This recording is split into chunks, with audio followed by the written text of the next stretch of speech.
The massive aircraft carrier began to list, but a small group of sailors paid it no mind. They stood in line patiently with their helmets held out in front of them, waiting for their favorite treat. As the ship sank, these brave souls sank a spoon into vanilla ice cream, eating to their heart's content before walking into the Pacific. Welcome to Fast Facts Friday. My name is Eleanor. Just a quick disclaimer for a younger audience before we dive in. This story may be disturbing to some, so viewer discretion is advised. Okay everyone, let's get into it. We all know that war can be hell, and in this environment, it would be very easy to lose all motivation to live. World War II was an especially ugly conflict on all fronts, seeing the death of millions in horrific ways. World War II would be the bloodiest conflict in recorded human history, leaving millions scarred from PTSD after the fact. On the seas and the Navy, it was no different, leaving similar mental scars. So, how did sailors keep the morale afloat?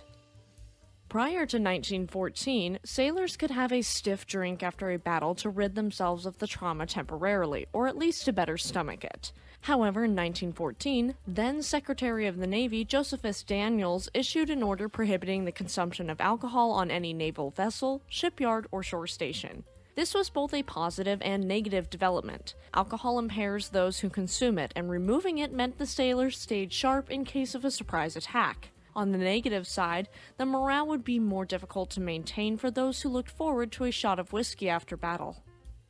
In lieu of alcohol, sailors needed an alternative morale booster that was safe, legal, and easily accessible, especially with the threat of World War I looming. Despite wartime rationing and supply shortages, an unlikely friend came through the woodwork: ice cream.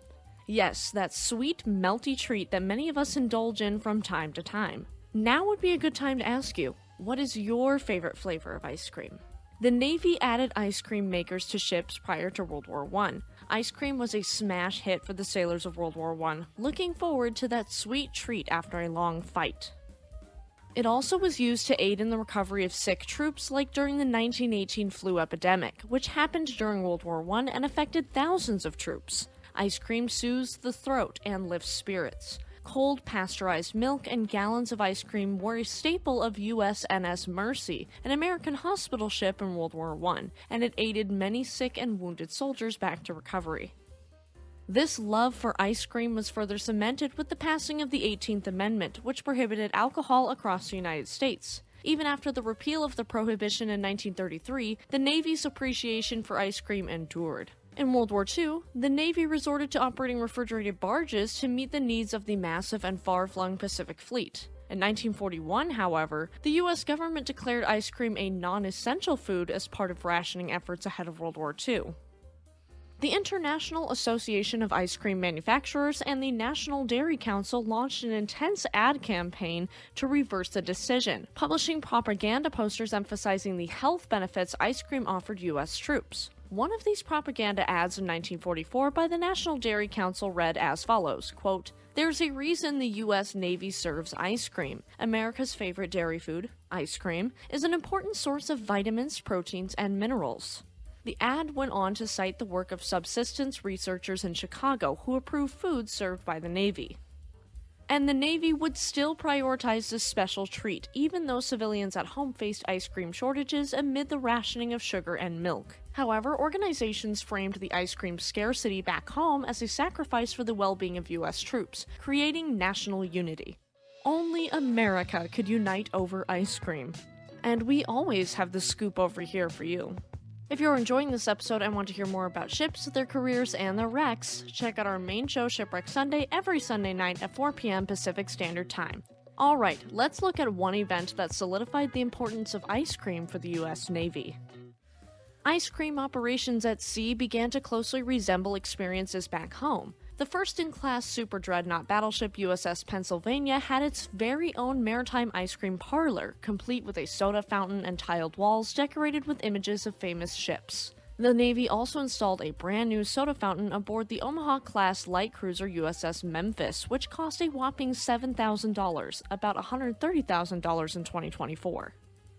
Another ship outfitted with an ice cream parlor was the aircraft carrier USS Lexington. During the Battle of the Coral Sea in 1942, Lexington was struck with 2 torpedoes, severely damaging the ship's hull. Crews aboard Lexington were forced to abandon the ship before a powerful internal explosion would set the ship ablaze. However, some sailors had different priorities in mind.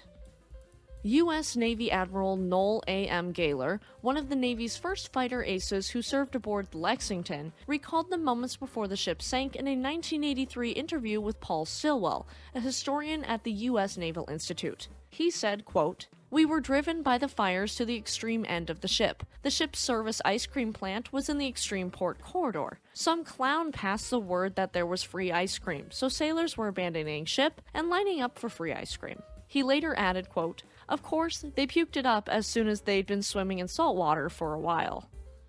Among the men who polished off the last of the ice cream on the Lexington in her final moments was Merle Lebs, an electrician's mate. He told local Oklahoma news station K4 that, after the captain issued the order to abandon ship, a warrant officer broke the lock on a freezer door and handed out vanilla ice cream to a dozen or so sailors. Quote, "He didn't think anything of it because we were abandoning ship. We just figured we might as well do it," he said. I mean, not a bad way to spend your final minutes on a ship before abandoning it.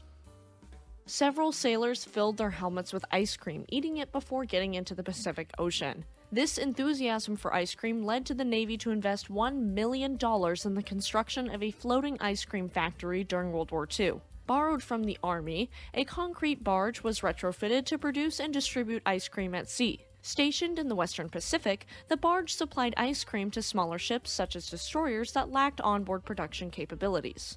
Though practical limitations hindered its operation, such as its lack of propulsion leading to it needing to be towed by tugs, the ice cream barge was immensely popular among sailors. Its unique role in providing a morale boost underscored the Navy's commitment to the well-being of its personnel. Though ships in the European theater did not have their own ice cream parlors aboard, there was still ice cream to be had in Europe. Crews aboard the destroyer tender USS Melville carried out several duties while servicing Navy vessels in both World Wars. The Melville rearmed tank landing ships, transported and installed new equipment, replaced anchors and ship propellers, and repaired boat davits on amphibious landing craft known as Higgins boats. When they weren't making these necessary repairs, they were serving ice cream to weary sailors among other luxuries, including a soda fountain, barbershop, tailor shop, and laundry. Crewmen assigned to tank landing ships dubbed the Melville the ice cream ship of the European invasion, according to the 1945 edition of the U.S. Navy's All Hands Bulletin. However, Melville wasn't the only ship providing ice cream and amenities to sailors in Europe. The U.S. military operated 3 BRLs, which stands for Barge Refrigerated Large, launching USS Hydrogen, USS Calcium, and USS Antimony in 1944. They were all built of concrete due to a steel shortage, costing more than $1 million at the time, more than $17 million today. They were made to transport perishable food items to soldiers stationed in the Pacific, and they featured a unit that could churn out 10 gallons of ice cream every 7 minutes. During World War II, multiple industries struggled, and the ice cream industry is one of them. However, the Navy's commitment to bring that sweet treat to sailors helped bolster this industry through wartime rationing and ingredient shortages. The U.S. government awarded contracts to ice cream businesses like Carvel and Howard Johnson's to provide ice cream to commissaries at military installations and defense plants. The armed forces, whether air, land, or sea, had ice cream. After World War II, the ice cream industry boomed as companies capitalized on its popularity in the post-war era, experimenting with new flavors and ways to serve the delicious frozen treat. Ice cream was an unlikely hero during both World Wars I and II, boosting the morales of troops everywhere, including those bravely serving at sea. When we look at the ice cream industry today, freezer aisles in the United States are lined with dozens and dozens of different brands, types, and flavors, and ice cream shops still thrive to this day. So, the next time you take a bite of this delicious treat, you might look at it a little differently, knowing how much it has impacted wartime life. Beside her sister ship in battle, the Japanese battlecruiser struggled against the intense American onslaught. They were laser-focused on her, with shell after shell and torpedo after torpedo being lobbed her way. She was impressive as she was built, but as she sat in battle, her failures and technological advancements were made blatantly obvious. In this Sunday's episode of Shipwreck Sunday, we get into the fate of the Imperial Japanese battlecruiser Hiei.